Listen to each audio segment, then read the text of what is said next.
Bienvenue. Aujourd'hui, on va explorer ensemble une force qui façonne absolument tout notre monde, mais qui pourtant est complètement invisible. La réponse à cette question, c'est un concept tellement fondamental, tellement essentiel qu'on a tendance à l'oublier. En fait, on le remarque vraiment que lorsqu'il n'est plus là. On va parler bien sûr de la confiance. Alors plongeons tout de suite dans le vif du sujet. D'où vient cette architecture invisible? Eh bien, tout commence bien plus tôt qu'on ne le pense, dès le tout début de la vie. D'après le psychologue Erik Erikson, notre toute première expérience de la confiance, notre capacité à la ressentir, s'imprime en nous dès nos premiers moments d'existence. C'est un héritage, en quelque sorte, un cadeau ou, au contraire, un fardeau. Et c'est cette fondation initiale qui va ensuite soutenir ou fragiliser toutes nos relations futures. Bon, maintenant, passons de la petite enfance à notre vie d'adulte. On se rend compte que la confiance, ce n'est pas juste un sentiment vague.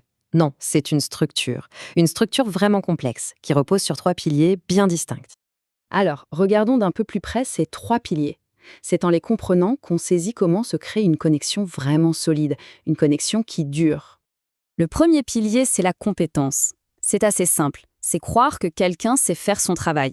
On fait confiance à la compétence du chirurgien qui nous opère ou à celle de l'ingénieur qui a conçu le pont qu'on traverse. Ensuite, il y a l'intégrité. Ça, c'est la garantie que la compétence ne sera pas utilisée contre nous. C'est quand les paroles et les actes d'une personne sont parfaitement alignés. On sait qu'elle est honnête, qu'elle suit ses principes. Et enfin, le pilier le plus profond, le plus puissant, la bienveillance. Là, on est dans l'émotionnel. C'est le sentiment profond qu'on peut baisser sa garde, être vulnérable, parce qu'on sait que l'autre personne veut sincèrement notre bien, sans rien attendre en retour.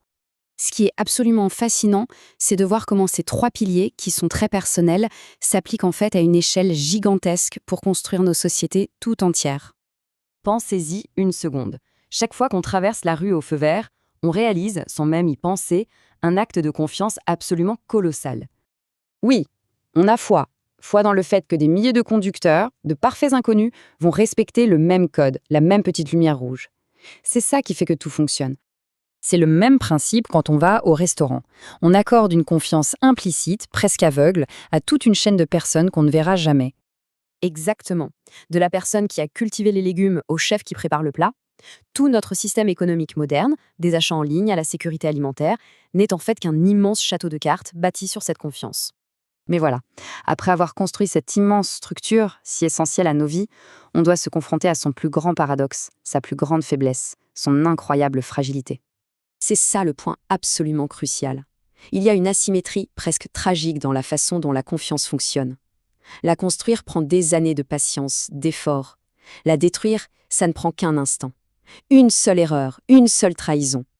Cette image est parfaite.